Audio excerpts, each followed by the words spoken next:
예, 봄이 되면서 결혼식 시즌입니다. 요즘 젊은이들이 결혼을 잘 안 한다고는 합니다만 그래도 속속 청첩장은 도착을 하더군요. 근데 결혼식 준비할 때 가장 신경 쓰는 것 중에 하나가 역시 웨딩홀이겠죠. 그래서 미리미리 알아보고 예약도 하곤 합니다. 근데 지금 전해드릴 이 밀착 카메라를 보시면 이거 뭘 믿고 웨딩홀을 골라야 하나 싶으실 겁니다. 연인들의 소중한 결혼식을 망쳐놓은 황당한 웨딩홀 현장을 김관 기자가 밀착 카메라로 취재했습니다. 자, 지금 제 손에는 한 예비 부부의 청첩장이 들려 있습니다. 안을 좀 펴서 들여다보겠습니다. 3월 7일 토요일 오후 1시, 바로 지금이 이 시간이고요. 그리고 이 웨딩홀 5층 홀에서 열린다라고 되어 있습니다. 약도를 보니까 이곳은 이대역 바로 근처에 있는 예식장인 것 같은데 바로 제 뒤에 있는 건물 5층입니다. 그런데 한창 예식이 진행되고 있을 이 시간에 지나다니는 사람은 전혀 없고 또 예식이 진행된다는 안내 표시도 전혀 되어 있지는 않습니다. 안으로 들어가 보겠습니다. 어디로 들어가야 할지 난감합니다. 그래서 결국 이 5층까지 걸어서 올라와 봤습니다. 그런데 올라오자마자 제 목소리가 울리는 게 들리실 텐데 이 5층은 아무도 없이 어둡고 썰렁한 모습입니다. 이쪽으로 와보시죠. 여기가 바로 오늘 예비 부부가 결혼식을 올리기로 한 예식장인데 신랑 신부도 없고 그들의 하객들도 없습니다. 그렇다면 이 사람들 도대체 지금 어디에 있는 걸까요? 하객들이 하나둘 찾아옵니다. 그리고 황당해합니다. 웨딩홀이 해요? 관계자분 아니시나요? 못 들어가요. 5층 다 잠겨있어요. 사람이 이렇게 없을 수 없어요. 결혼식에. 이상하죠. 무슨 결혼식 이래. 이때 다른 하객들이 밖으로 나갑니다. 어머 이상하다. 어떻게 된 거야? 그러더니 황급히 택시를 잡습니다. 또 다른 하객들은 어린이 통학버스를 타고 떠납니다. 따라가 봤습니다. 버스가 도착한 곳은 서울 영등포의 한 웨딩홀. 이대 앞 예식장에 있어야 할 신랑 신부가 여기에 있었습니다. 어떻게 된 건지 물었습니다. 장난 아니었죠 진짜. 청첩장 다 풀린 상태였는데 갑자기 나니까 가족들 다 장난 아니었어요. 계약한 웨딩홀이 문을 닫았다는 소식을 결혼을 불과 엿새 앞두고 들은 겁니다. 제가 중요한 신장인데 어이가 없죠. 그래도 배신은 거기를 믿고 어쨌든 계약을 했는데 예식을 받고 세겜을 줘야 되는 부분인데 아무나가 다 연락도 안 되고. 더 큰 피해도 있습니다. 역시 같은 웨딩홀을 예약한 이 부부의 결혼식은 지난달 28일이었습니다. 제가 메이크업을 하고 웨딩드레스를 입고 이제 출발을 해야 되는데 그 전에 저희 어머니가 놀라서 전화를 하셨어요. 지금 경찰도 오고 난리고 지금 경찰관 말씀으로는 결혼식 하기 힘들 것 같다고 하고. 당시 웨딩홀에선 한 여성이 자살 소동을 벌이고 있었습니다. 건물측이 웨딩홀의 전기와 물을 끊어버리자 웨딩홀 대표가 이를 복구시켜달라며 항의 시위를 한 겁니다. 부부는 1시간 만에 다른 웨딩홀을 구해 식을 올려야 했습니다. 분위기가 거의 초상집이었어요. 결혼식이 아니라. 저는 메이크업 다 했는데 거의 지워지고. 계속 울고 이제 신부도 해당 웨딩홀을 다시 찾아갔습니다. 자, 이 웨딩홀이 폐건물로 방치된 게 하루 이틀 얘기가 아니라는 건 이곳 연회장에 올라와 보니까 더욱 분명합니다. 자, 이렇게 각종 조리기구들이 뽑혀진 채 아예 널브러져 있는 곳입니다. 이쪽으로 가보시죠. 곳곳에 먼지들이 아주 수북한데 제가 이 하얀색 장갑을 껴서 보여드리겠습니다. 하얀색인데 이렇게 금방 시커매집니다. 상황이 이런데도 웨딩홀 관계자들은 한 명도 없습니다. 자, 이 웨딩홀 경연진들을 만나기 위해서 화물용 엘리베이터를 탄 채 직원용 출입구 앞까지 와봤습니다. 그런데 역시 출입구는 잠겨져 있는 채 열리지 않고요. 그 앞에는 웬 통지문이 붙어 있습니다. 가까이 와서 좀 보실까요?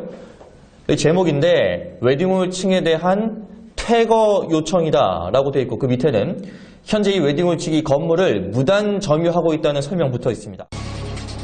웨딩홀이 관리비와 임대료 수십억 원을 내지 않자 건물 관리단 측이 내린 조치입니다. 양측은 관리비와 임대료 문제로 법적 분쟁 중이었습니다. 뭐 돈을 벌면서도 이제 안 준 거죠. 임대료가 한 지금 31억 정도 밀려 있거든요. 자기가 권한은 법원에서 관리비나 단전단수 할 수 있는 상무행위를 주셨고 그거에 따라 진행을 고지한 다음에 진행을 한 겁니다. 수소문 끝에 웨딩홀 관계자와 어렵게 연락이 닿았습니다. 저희들은 예식을 어떻게든 진행하려고 했고 뭐 싸울 때 싸우더라도 예식은 하고 싸우자는 거였죠. 결국 고래 싸움에 새우등 터지듯 애꿎은 신랑 신부들이 피해를 본 겁니다. 평생에 한 번 이렇게 하는 일에 대한 사업인 건데 장사를 할 자격이 아예 안 되는 거죠. 그 사람들은. 벌써 지금만 해도 이 정도 상황이면 그 200상이라고 들었어요. 제가 대충. 앞으로 예식 진행하실 분들이. 뜻밖의 웨딩홀 계약이 파기된 예비 부부들은 당장 피해를 구제받을 길도 막막합니다. 최근에 법원 입장이 이런 웨딩과 관련한 소송에서는 정신적인 손해배상을 꽤 인정을 해주고 있습니다. 손해배상 청구하는 것이 가장 좋은 방법이고 그 다음으로는 이것은 일종의 사기라고 할 수 있는데요. 사기금, 사기죄로 고소하실 수도 있습니다. 자, 서울의 한 대형 웨딩홀입니다. 오늘 주말 낮 시간대를 맞아서 결혼식이 몇 개가 안에서 열렸고 그 뒤에 빠져나온 하객분들 그리고 혼주분들이 밝은 표정으로 삼삼오오 이야기를 나누는 모습이 보입니다. 이번 사건으로 제가 만났던 많은 예비 부부들도 결혼식을 준비하면서 바로 이런 행복한 풍경을 바라고 있진 않았을까요? 밀착 카메라 김관입니다.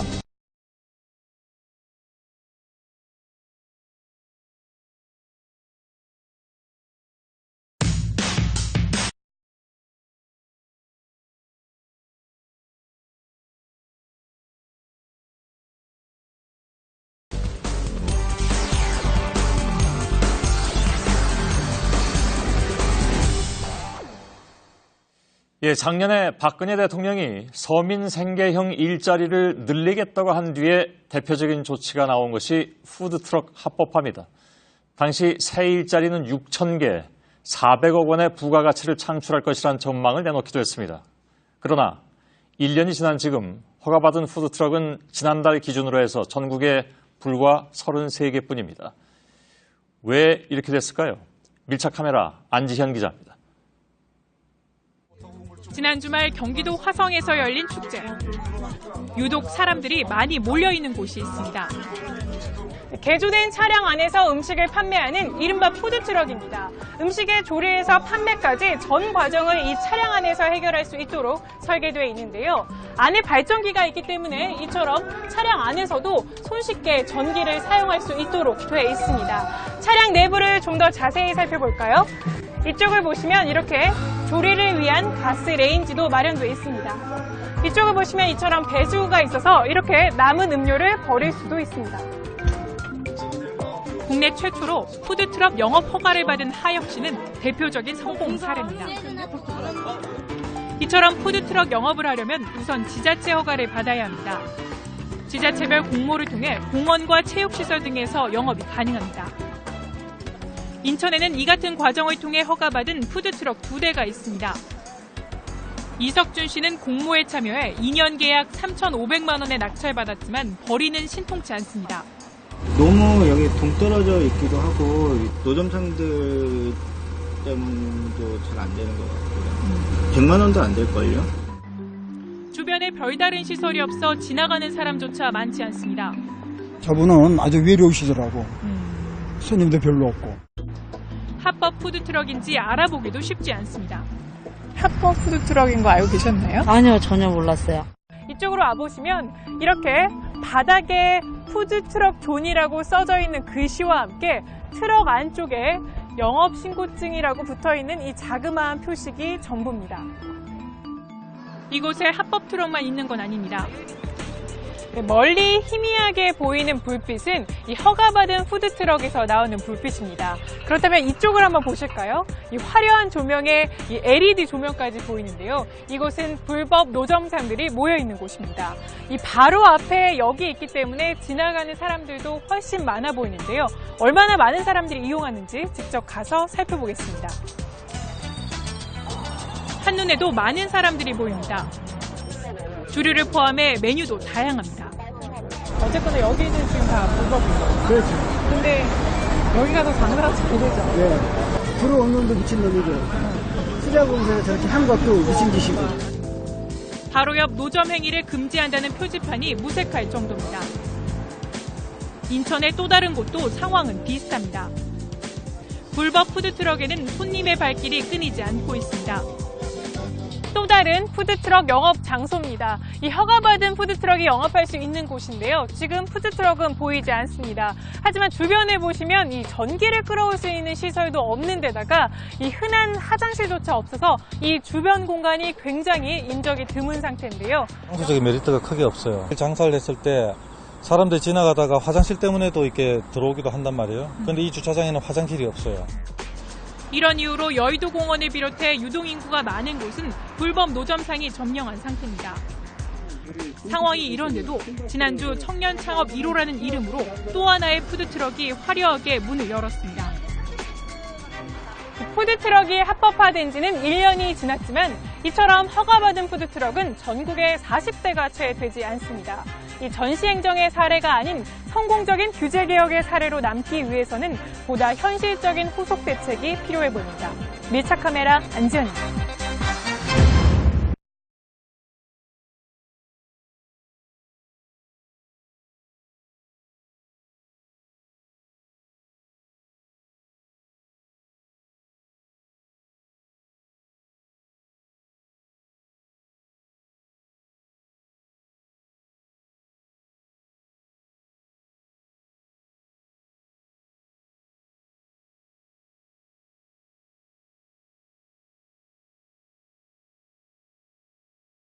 사람 향기 가득한 이세계 MMORPG가 온다. 시그널 사전 예약 진행 중.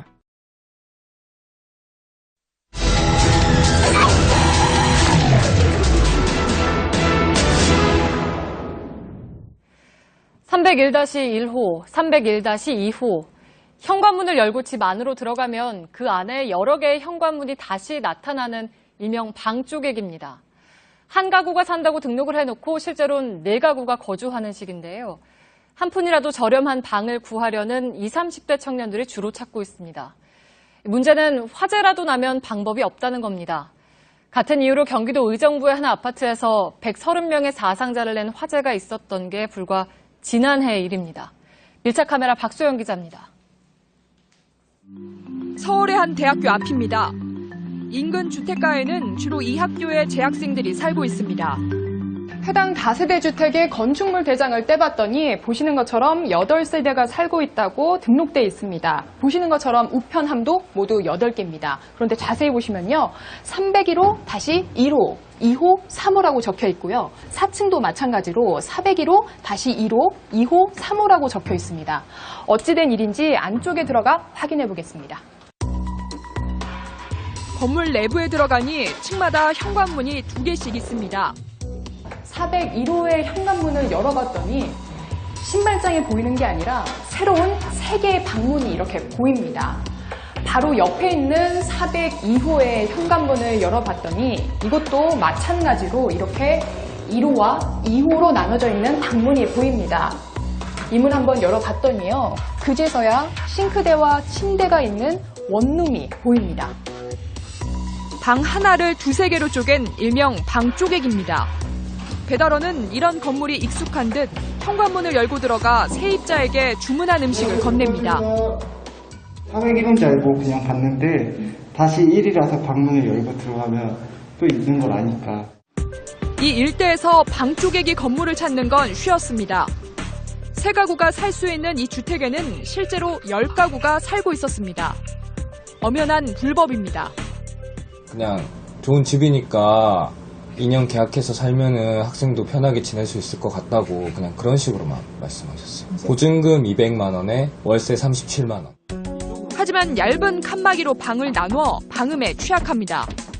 그래서 고양이 소리가 저녁에 많이 들리고 그렇거든요. 옆에서 뭘 하는지 거의 다 알 수 있는 정도로. 오피스텔보다 저렴하면서 고시원보다 생활 환경이 나은 쪼개기 방의 수요자는 대부분 20, 30대 청년들입니다. 경기도 일산의 주택 밀집 지역입니다. 한 주택에서는 방을 4개로 나누는 공사가 한창이었습니다. 이거 불법인 건 아시죠? 아니, 불법이고 뭐고. 하지만 하는 게 아니라 다른 데도 잘 하는 거 있는데. 실제로 이 일대로 돌아다니며 건축물 대장을 확인해봤더니 위반 건축물로 적발된 주택이 한두 곳이 아니었습니다. 내 가구가 산다고 신고한 이 건물 외벽을 보면요. 이렇게 도시가스 계량기가 6개 달려 있습니다. 그런데 이게 다가 아니라 이쪽으로 오시면 계량기가 13개 더 달려 있습니다. 내 가구가 산다고 신고해놓고서는 실제로는 19가구가 거주하고 있는 겁니다. 이쪽으로 오시면요. 불법으로 방을 쪼갠 정황을 살펴볼 수 있는데 이렇게 발코니에 칸막이를 임의로 설치한 다음에 발코니를 둘로 나눠 사용하고 있는 겁니다. 문제는 이런 불법 개조 건물이 화재에 취약하다는 겁니다. 방을 쪼개다 보니 이동 통로는 좁아지고 소화기 같은 소방시설은 축소될 수밖에 없습니다. 실제로 지난해 1월 130명의 사상자를 낸 경기도 의정부의 아파트 화재는 방 쪼개기가 화재를 키운 원인으로 지목됐습니다. 정부는 위반 건물주에게 원상복구를 명령하고 이행 강제금을 징수하고 있습니다. 하지만 강제금보다 임대 수익이 더 큰 상황이라 실효성을 거두지 못하고 있습니다. 이행강제 듣고 계속해서 쓰시겠다는 거에 대해서는 저희도 어떻게 할 수 있는 부분은 없다고요. 어둡고 미로집 복도에 있는 쪼개기 방들, 조금 더 저렴한 방을 찾는 세입자들은 오늘도 화재 위험에 내몰리고 있습니다. 밀착 카메라 박소연입니다.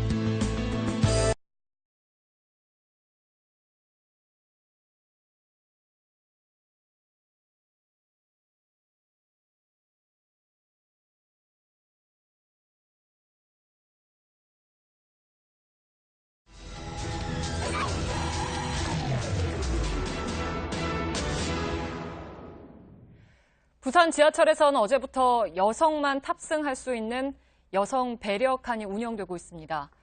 여성 승객들 편의뿐 아니라 성범죄도 막겠다는 취지인데요. 한쪽을 분리하고 갈라놓는 것만이 대수냐는 문제 제기도 있고 실효성이 있냐는 문제 제기도 있습니다. 현장에서 취재해본 결과로는 우선 잘 지켜지지 않는다는 것이었습니다. 밀착 카메라 안지현 기자입니다. 부산의 지하철 1호선.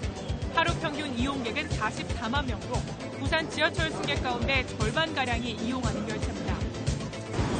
이곳은 부산 지하철의 여성 배려칸 앞입니다. 말 그대로 여성 승객만 탈 수 있는 곳인데요. 이 전체 열차 가운데에서는 5호차 한 칸에서 시간은 보시는 것처럼 출퇴근 시간 각각 2시간 동안 제한적으로 운영됩니다. 현재 시각이 7시 49분인데요. 이 특수 카메라를 들고 한 명의 여성 승객의 시선으로 배려칸 안의 모습을 살펴보겠습니다. 배려칸 안에 탑승했습니다. 이렇게 배려칸을 알리는 안내원이 탑승해서 이렇게 안내를 하고 있고요. 또 안에 보시면 여성 승객도 보이지만 좌석에 앉아있는 남성 승객도 보입니다. 이 좌석 중간에는 여성 배려칸임을 알리는 안내문이 붙어 있습니다. 또 이뿐만 아니라 출구 쪽에 가시면 이렇게 문에도 배려칸임을 알리는 안내 표지판이 붙어 있고요. 또 통로 위쪽에도 이렇게 여성 배려칸이라고 써 있습니다. 여성 배려칸에 탄 승객들은 대체적으로 긍정적인 반응입니다. 여성들이 굉장히 어려운 일을 많이 당하잖아요. 이런 칸만 있으면 조금 더 안심도 되고. 같이 오시면 사실 여성분은 탈 수 있고 남성분은 탈 수 없는 건데. 옆에 칸에 타면 되죠. 퇴근 시간대 여성 배려칸을 지켜봤습니다. 승객 10명 중 2~3명은 남성입니다. 이들은 여성 배려칸 표시가 잘 보이지 않거나 몰랐다고 말합니다. 좀 크게 가가지고 확대를 해서 붙여줘야만이 이해도 많고. 사람들이 그렇게 붙여있으면은 있을까 딱 타고 말해주기 전까지 몰랐던 것 같아요. 홍보 부족 문제가 제기되는 이유입니다. 이 열차는 여성 배려칸 홍보 열차입니다. 말 그대로 여성 배려칸을 더 많이 홍보하기 위한 열차인데요. 손잡이를 보시면 이 여성만 탈 수 있다고 표시가 되어 있습니다. 이뿐만 아니라 이 창문에도 양보를 해달라는 홍보물이 부착되어 있습니다. 하지만 여성 배려칸 홍보 열차의 문구 역시 의미가 모호하다는 지적이 나옵니다.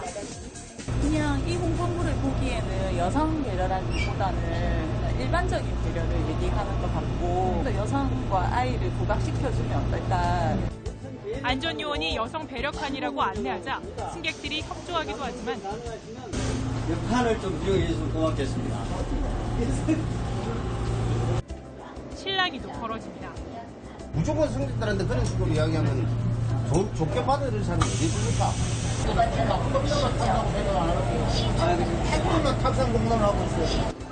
성범죄를 예방한다는 취지에 대해서도 회의적인 목소리가 나옵니다. 여성 배려칸이라는 게 저는 사실 그게 예방이 되는지에 대해서도 사실 잘 모르겠거든요. 그게 진짜 여성들을 배려하는 건지 잘 모르겠거든요. 한 남성은 기습적으로 카메라 앞으로 뛰어들어 반대 의견을 외칩니다. 호의가 계속되면 권리인 줄 안다고. 이 같은 반대 여론 때문에 서울과 대구는 여성 전용 칸을 도입하지 못했습니다. 또 하루 4시간만 운영하다 보니 막상 운영 시간이 시작돼도 열차 칸을 바꿔 타는 승객이 거의 없어 실효성에 대한 지적도 나옵니다. 보안대책에서 수립을 하고 그다음에 시민들 여론을 수렴해가지고 그 결과를 바탕으로 해서 우리가 계속 시행 여부를 결정할 계획입니다. 여성 배려칸은 석 달간 시범 운영된 뒤 공식 도입 여부가 결정됩니다. 그런데 이 여성 배려칸이 여성 배려의 시작이 될지 아니면 또 다른 논란의 시작이 될지 주목됩니다. 밀착 카메라 안지연입니다.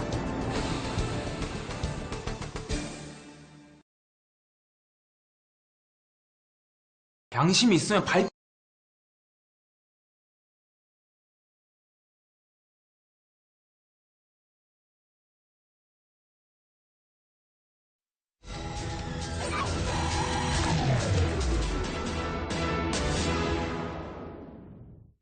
네, 쇼핑몰 같은 큰 건물의 출입구는 보통 대형 여닫이 문이죠.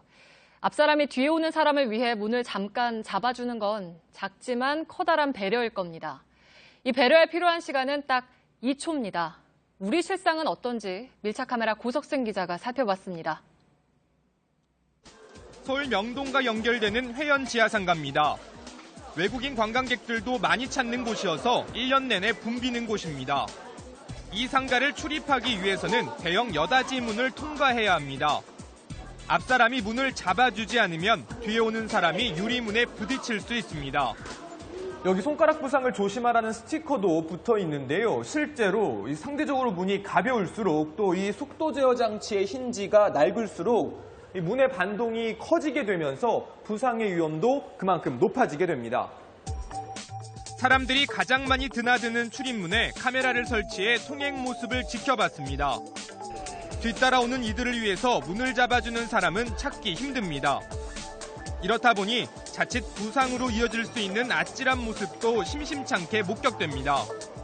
앞사람이 문을 세게 닫고 나가면서 팔이나 어깨를 부딪히는 모습은 흔합니다.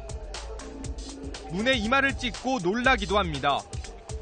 서울의 한 백화점 출입문 앞으로 장소를 옮겨봤습니다. 이곳 역시 뒷사람을 위해서 문을 잡아주는 모습은 찾기 힘듭니다. 애기 데리고 가다 보면은 짐도 많고 하니까 문 빨리 가시다 보니까는 제대로 잘 안 잡아주셔서 그냥 좀 당황스러운 적은 몇 번 있었어요. 노인들이나 장애인들 그리고 어른 눈높이에서는 눈에 잘 띄지 않는 아이들은 더 위험합니다. 배려는 바라지도 않아요. 제가 문 열면 제가 이게 앞에서 치고 들어오지만 않았으면 좋겠어요. 한 번은 진짜 밟을 뻔했어요. 발을. 근데 오히려 되려 저한테 그리고 화를 내시고 가셨거든요. 많은 사람들이 오가는 서울시청 출입문. 문 앞에 작은 스티커가 붙어 있습니다. 이 스티커를 자세히 보니까요. 뒷사람의 모습을 볼 수 있게 거울이 함께 부착돼 있는데요. 뒷사람을 배려해서 손잡이를 잠시 잡아달라는 의미를 담고 있는 겁니다. 실제로 이 스티커가 얼마나 효과가 있을지 잠시 지켜보겠습니다. 앞선 두 곳보다는 문을 잡아주는 사람이 확연히 늘었습니다. 그냥 지나는 것보다는 이제 이렇게 해주면은 생각이 이제 자각이 드니까. 지하철을 타고 내릴 때에도 잠깐의 배려가 필요합니다. 열차가 도착하면 안에 있던 승객들이 다 내린 뒤에 탑승을 해야 되는데요. 이를 지키지 않는 일부 승객들 때문에 서로 눈살이 찌푸려지는 경우가 종종 생깁니다. 열차를 직접 타고 다니면서 실태가 어떤지 알아보겠습니다. 열차가 승강장으로 들어오고 문이 열리기가 무섭게 사람들이 열차 안으로 들어갑니다. 내리는 승객들은 안중에도 없습니다. 아이를 앞세워 좁은 틈을 헤집고 들어가기도 합니다. 내리려고 했는데 사람들이 너무 많이 밀려와서 제가 못 내린 적이 있었거든요. 그래서 엄청 당황스러웠어요. 왜 이렇게 급하게 탑승을 하는 걸까? 그렇지. 여기 자리가 하나밖에 없었잖아. 남보다 먼저 가려고 하는 건 그 마음이 항상 있다고. 사실은 그건 인정해요. 배려는 남을 위해서뿐만 아니라 나를 위해서도 중요합니다. 그 여유라는 거는 뭐 돈이나 지위 같은 것 같진 않아요. 그렇게 갚으면 또 몇 배로 돌아오니까 그게 결국엔 장기적으로 나한테는 투자죠. 살기가 빠듯하다, 여유가 없다. 요즘 주변에서 흔히 들을 수 있는 말입니다. 이런 때일수록 서로를 위한 작은 배려가 우리 사회를 조금 더 따뜻하고 안전하게 만들 수 있지 않을까요? 밀착 카메라 고석승입니다.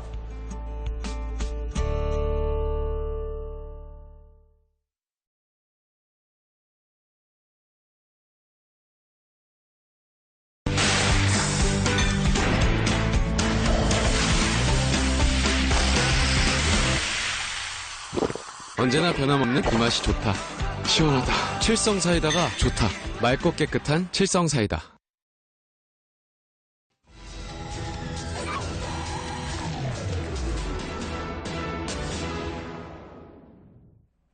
네, 아마존이라고 들어보셨나요? 아이들이 마음껏 다닐 수 있는 구역을 줄임말이라고 하는데요. 서울시가 추진 중인 사업인데 취지는 좋지만 실상은 그렇지 못했습니다. 왜 그런지 안지현 기자가 밀착 카메라에 담아왔습니다. 이곳은 서울 구로구 개봉초등학교 앞에 위치한 아마존 구역입니다. 이 아마존 구역은 서울시가 지난 2013년부터 시행한 사업으로 아이들이 마음껏 다닐 수 있는 구역이라는 뜻인데요. 이 기존의 어린이 보호구역에서 한 단계 진화한 형태입니다. 이 자세히 보시면 이 학교 앞에 이처럼 방범용 CCTV가 설치되어 있습니다. 또 이쪽에 보시면 이 아이들이 주로 통학하는 시간대에 차량 통행을 제한하고 있고요. 앞에 보시면 보도에는 이 볼라드를 설치해서 이 안전한 통학로를 만든다는 겁니다. 보도블럭과 안전 펜스를 없애고 대신 인도와 차도의 높이차가 없는 평평한 길을 만들었습니다. 그런데 아마존 설치 이후 더 위험해졌다는 지적이 나옵니다. 가드레일이 있었는데 다 없애버렸거든요. 인도로 가는 개념이 좀 희박해진 거죠. 이제 본격적인 하교 시간이 시작됐습니다. 지금부터 약 1시간 반 전인 12시 반부터 3시간가량 이곳의 차량 통행은 금지된 상태인데요. 그렇다면 이 아마존 지역이 말 그대로 아이들이 마음껏 다닐 수 있는 통학로가 되는지 지금부터 살펴보겠습니다. 아이들은 차도와 인도를 구분하지 않고 걸어다닙니다. 오토바이 한 대가 아이들 사이로 아슬아슬하게 지나갑니다. 곧이어 들어오는 또 다른 차량. 차량 통행 금지인 거 모르셨나요? 네, 저쪽에 나쁜 쪽이 나와 있어가지고. 네. 여기가 아이들 아마존 지역이라는 거 들어보셨나요? 차량은 계속해서 들어옵니다. 이곳의 경우 등교 시간에는 차량 통행 제한마저 없어 차도로 다니는 아이들과 차량이 금세 뒤엉킵니다. 이번엔 운전자 시선으로 살펴보겠습니다. 이 학교로 들어가는 길인데요. 그런데 조금씩 들어가 보시면 보시다시피 어린이 보호구역이라는 표시는 보이지만 그 어디에도 시간제로 차량 통행을 금지한다는 표시는 써 있지 않습니다. 이 길은 학교 앞이다 보니까 일방 통행로인데요. 이 화살표를 따라 조금 더 아마존으로 들어가 보겠습니다. 일방 통행로지만 학교 앞까지 다 와서야 차량 진입을 금지하고 있습니다. 차들이 아마존에 쉽게 들어오는 이유입니다. 이번엔 서울 은평구 가련초등학교 앞에 아마존 지역입니다. 이곳을 자세히 보시면 바닥에 이렇게 초록색 칠을 해놔서 인도를 차도와 구분해 놓았는데요. 그런데 이곳 역시 아이들이 안심하고 다니기에는 조금 위험해 보입니다. 보시다시피 인도 부분에 아무런 턱이 없다 보니까 이 차량들이 쉽게 불법 주정차되어 있습니다. 차가 막 서 있어요. 아이들이 급하게 뛰어들 수도 있고 하니까 당연히 위험한 건 있죠. 학교 일대를 돌아보니 차량뿐 아니라 가판대도 인도에 설치되어 있습니다. 차량은 쉽게 인도를 넘나듭니다.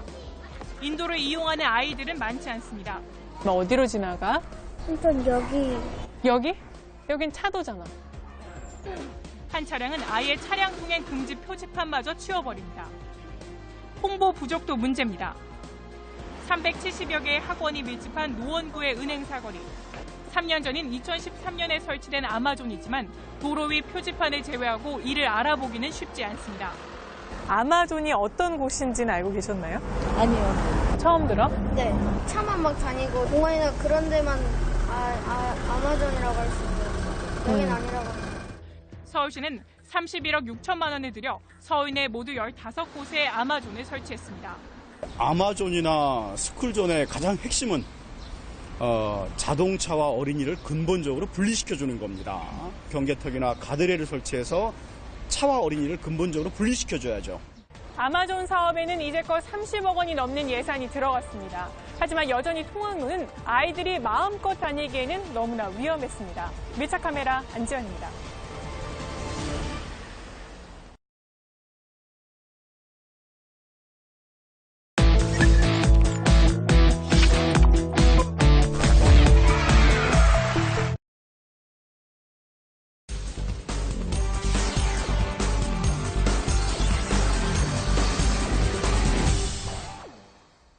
서울시가 얼마 전부터 공공자전거를 운영하고 있습니다. 이용료를 내고 빌려 타는 방식인데 편리하긴 하지만 좀 위험합니다. 밀착 카메라 안지연 기자가 직접 타본 소감을 전해왔는데 실제 사고로 이어질 뻔했다고 합니다. 직접 확인해 보시죠. 제 옆에 이 자전거는 서울시 공공자전거인 일명 따릉입니다. 만 15세 이상이면 누구나 이용료를 내고 사용할 수 있다고 하는데요. 저도 한번 빌려보겠습니다. 앱을 내려받은 후 본인 인증을 거쳐 결제합니다. 결제를 완료한 후에 이렇게 대여를 원하는 자전거 오른쪽에 있는 QR코드를 스캔하면 됩니다. 이후에는 자전거 단말기에 비밀번호까지 입력을 하면 자전거 대여가 완료됩니다. 처음 하다 보니까 시간이 걸렸는데요. 총 15분 정도 소요됐습니다. 정식 운행 후 하루 평균 대여 수는 2,000여 건. 이용하는 사람이 적지 않습니다. 제가 올 때마다 한 거의 10대 가까이 배치를 해놓고 가는데 한 2시간 지나면 또 없고. 안전장비와 특수카메라를 착용하고 4대문 일대를 돌아봤습니다. 차량과 자전거가 함께 다니는 자전거 우선도로가 나옵니다. 차량이 무서운 속도로 달려와 진입부터 쉽지 않습니다. 주변 차들은 경적을 울려댑니다. 어렵게 들어서도 위태롭기는 마찬가지입니다. 제가 달리고 있는 이 길은 세계 자전거 우선 도로입니다. 하지만 보시다시피 이 차선에 이 차량 통행량이 적지 않은 데다가 주변에 차량이 굉장히 많아서 이 자전거로 다니기가 쉽지 않은 상황입니다. 이 같은 상황은 또 다른 우선 도로도 비슷합니다. 저기로 다니면 치여 죽을 것 같은데 빨리 달리면 좀 무섭긴 하죠. 조금 더 가봤습니다. 이번에는 자전거 우선 도로에 대형 버스가 주차되어 있습니다.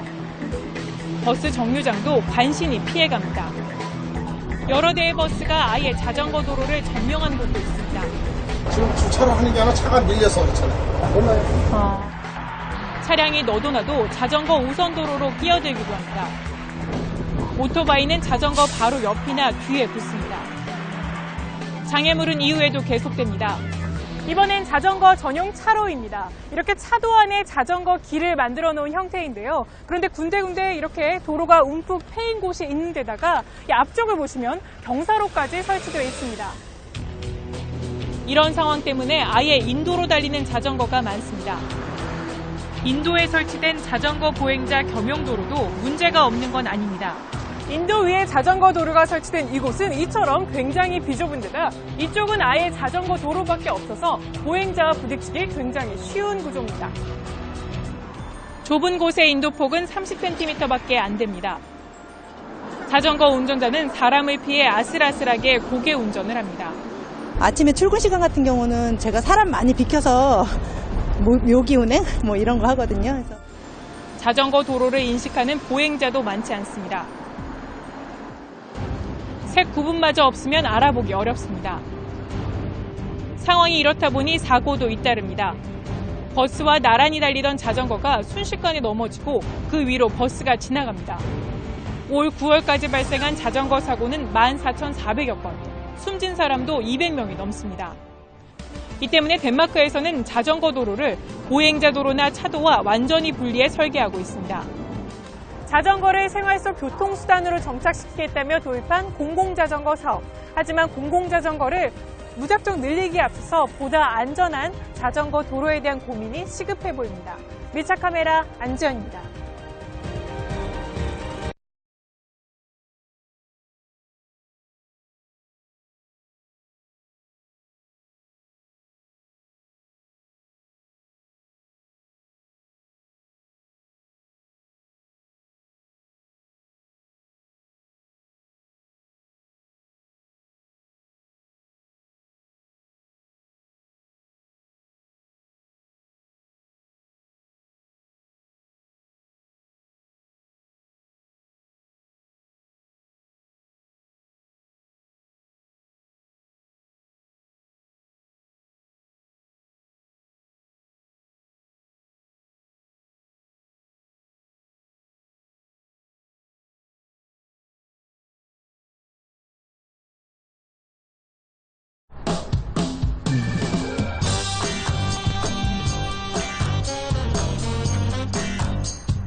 신도시에는 아파트가 새로 들어서면 단지 내 보행로를 둘러싼 주민들 간의 갈등이 종종 발생을 하죠. 아주 싸움까지 날 정도도 됩니다. 그러다 보니까 황당한 장면이 간혹 나오는데 부산에서는 통학로를 둘러싼 마찰 때문에 어린 학생들이 높은 담벼락을 넘어서 4m라고 합니다. 그 담벼락을 넘어서 등교하는 아찔한 상황까지 벌어지고 있습니다. 오늘 강신우 기자의 밀착 카메라입니다. 부산의 한 아파트 단지입니다. 여기가 보행 통로인데 이렇게 문이 막아서고 있습니다. 이 문 때문에 초등학생들의 등굣길에 아찔한 상황이 연출되고 있다고 합니다. 바로 이 장면인데요. 이렇게 높은 담벼락을 넘나들고 있습니다. 어떻게 된 일인지 한번 알아보겠습니다. 오전 8시가 조금 넘은 시각. 보기에도 아슬아슬한 담벼락을 걷는 아이들. 담장을 넘어갑니다. 학교에 늦은 또 다른 아이도 커다란 돌덩이를 밟고 담벼락을 탑니다.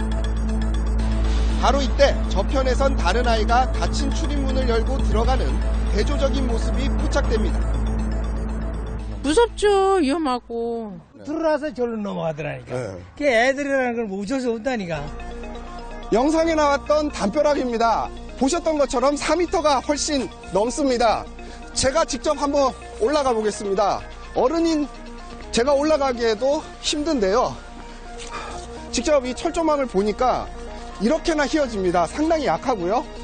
이 모서리 부분을 보면요. 이렇게나 예리하게 깎여져 있습니다. 그렇다 보니 아이들이 이 난간을 밟고 이 철조망이 없는 곳으로 이동해서 넘어야 하는 더 위험한 상황이 발생하고 있는 겁니다. 문을 통과하려면 아파트 출입카드가 있어야 합니다. 일부는 이 아파트에 사는 사람들에게 카드를 구해 사용하기도 합니다. 불법적으로 겁내주고 애들 다닐 수 있도록 해주는 거는 아니라고는 보는데 오죽 불편하면 안 그러겠나. 아이들이 고개를 부리며 등교를 하고 있습니다. 정말 이 문을 통과하는 방법은 없는 걸까요? 제가 경비실을 한번 호출해 보겠습니다. 아예 연결을 끊어놓은 것 같은데요. 여기를 보시면 경비실 호출 시 문 개방이 안 된다고 못 박아두고 있습니다. 담벼락을 넘지 않는 아이들은 우회길로 가다가도 갑자기 문이 열리면 순식간에 몰려듭니다. 마치 놀이공원 문이 열린 듯합니다. 뛰다가 다칠 우려도 있습니다. 하면 안 되는데 그 시간이 없으니까 안 된다는 생각으로 일단 넘어가요. 부모님은 뭐라고 해요? 저희는 엄마가 몰라요. 저 문을 없애고 자유롭게 다닐 수 있게 해줬으면 좋겠어요. 이렇다 보니 문을 넘어가는 방법을 개발해내는 아이들도 있습니다. 여기 밟고 올라가서요? 그럼 반대쪽에 뚫려 있어요. 그래서 그러면 다시 이거 밟고 내려와요. 이웃 주민들만 불편한 게 아닙니다. 해당 아파트 주민들도 발목이 잡혀 있습니다. 이렇게 막아놓은 줄 몰랐어요. 이게 저희 세대 비밀번호 누르면 원래 출입문은 8개 될 수 있었는데. 방금 주민이 들어가서 문이 열렸습니다. 저도 들어가 보겠습니다. 이 문을 한번 살펴볼까요? 보통은 안에서 밖으로 나갈 때는 카드가 필요 없는데 이 문 같은 경우에는 전혀 감지를 못합니다. 센서도 없는 것 같습니다. 지금 이렇게 손이 끼었는데 문이 열리지가 않습니다. 경비실 호출도 안 되는 이런 황당한 상황이기 때문에 아이들 같은 경우에는 다칠 수도 있습니다. 이 아파트 주민들은 새로 들어선 이웃 아파트의 학생들이 단지를 지나 통학을 하자 지난 9월 이런 조치를 취한 겁니다. 떨어질 수도 있고 문에 끼일 수도 있는데 꼭 이 지름길로 가야 하는 걸까요? 돌아가는 길과 얼마나 차이가 나는지 이 아이들의 걸음으로 비교해 보겠습니다.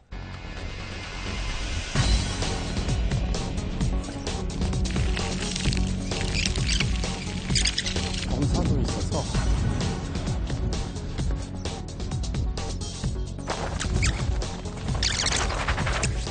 네, 돌아가는 길은 경사가 있어서 올라오기도 힘든 데다가 지름길보다 2배 넘게 시간이 걸립니다.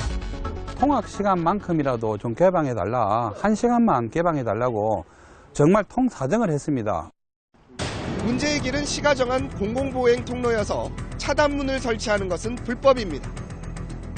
통행문을 닫아놓은 이 아파트는 곳곳에 이런 도로가 있어서 안전사고가 날 시 그 책임을 고스란히 떠안아야 하기 때문에 문을 열어줄 수 없다는 입장입니다.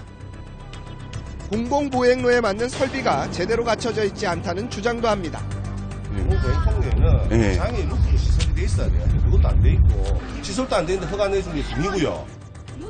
관할군청은 불법문 관련 이 아파트에 100만 원의 과태료를 부과했지만 해당 문 철거에는 적극적으로 나서지 않고 있습니다. 웬만하면 짜진 철거 가능하도록 중재를 하려고 하거든요. 하지만 주민들은 여전히 대립각을 세우고 있습니다. 빨리 하고 싶으면 빨리 하자고 공문 보내면 되죠. 아니요, 입대기 구성하자마자 첫날에 바로 1호 문서를 보냈습니다. 애들 볼모로 뭔가 뜻이 있어서 그런 거 아닙니까? 조용히 하세요. 조용히 하세요. 이야기하고 있잖아요. 어른들이 이견을 좁히지 못하는 사이 아이들의 고개 등교는 계속되고 있습니다. 불상사가 나기 전에 해당 지자체가 조속히 해결 방안을 내놔야 합니다. 밀착 카메라 강신우입니다.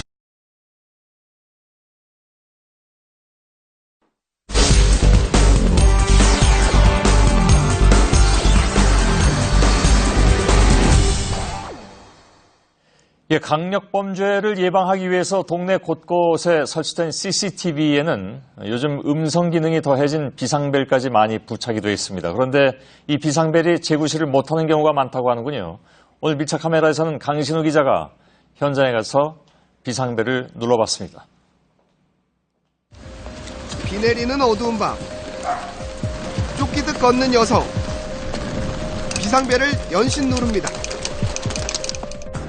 네, 이것이 비상벨입니다. 이 비상벨을 누르게 되면 저 위로 보시는 CCTV가 실시간 녹화가 됩니다. 그런데 이렇게 유용할 수도 있는 비상벨이 예산 낭비만 하고 있다는 지적을 받고 있습니다.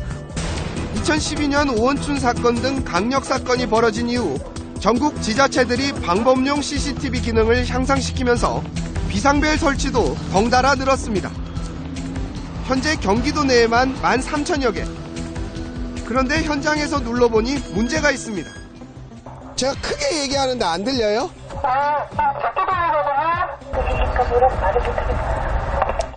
제가 이렇게 가까이서 불렀지만 안에서는 제대로 들을 수 없다고 합니다. 반대로 현장에서 관제실 소리가 들리지 않는 곳도 있습니다. 여보세요? 여보세요?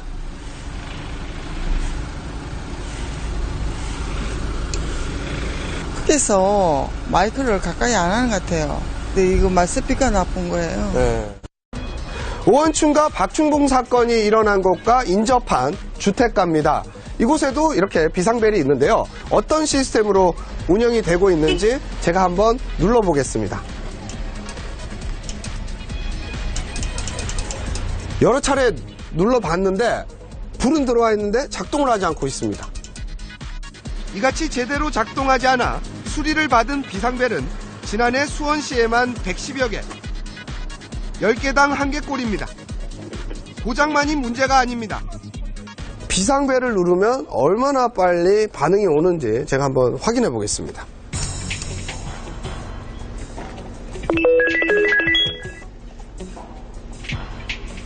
관제센터입니다. 33초가 걸렸습니다. 이렇게 반응이 빠르지가 않는 건가요?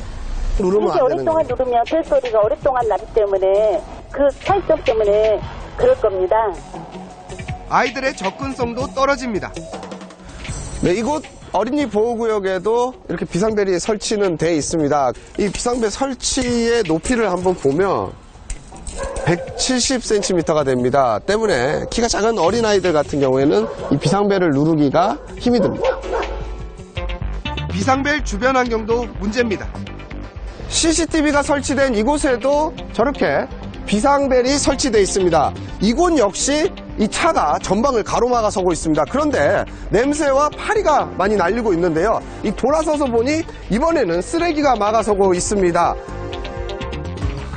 실제로 쓰레기 수거 장소로 쓰이는 곳에 비상벨이 여러 군데 설치되어 있습니다.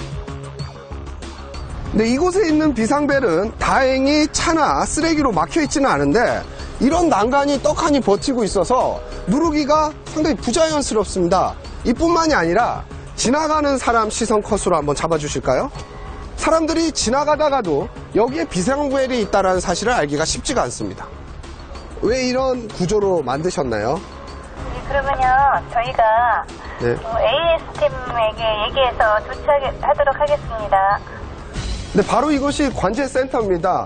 현장에서 비상벨이 울리면 이곳 직원들이 응대를 하게 됩니다. 평상시에도 이곳 직원들은 24시간 동안 모니터링을 진행하고 있습니다. 하지만 투입된 예산과 인력에 비해 그 효과가 미미하다는 지적도 나옵니다.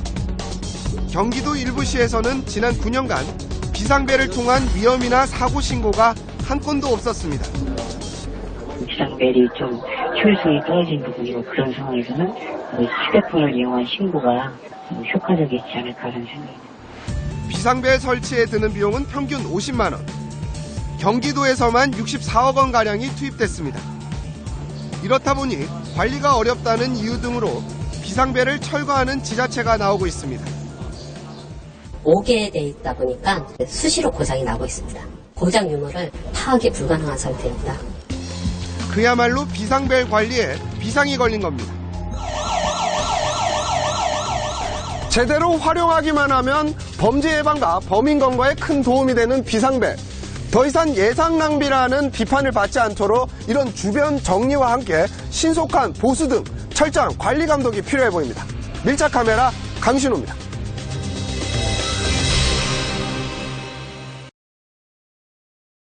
지하철이 생긴 지 43년이 되었습니다. 1974년에 서울 지하철 1호선이 개통하면서부터죠. 세월이 흐르면서 역사 안팎의 균열도 생기고 승강장 곳곳이 폐기도 했습니다. 안전관리를 잘 하고 있을까요? 밀착카메라 김도훈 기자입니다. 지하철역 출구 계단이 군데군데 금이 가고 깨져 있습니다. 틈이 벌어지고 균열이 생긴 곳도 곳곳에 눈에 띄고 갈라진 외벽은 손으로 건드려도 쉽게 떨어져 나갑니다. 승객들이 오가는 승강장 바닥과 연결된 외벽도 곳곳이 갈라지고 깨져 있습니다. 이곳은 서울 지하철 1호선 신의문역 앞 출구입니다. 1980년도에 지어져 올해로 37년째가 된 역사인데요.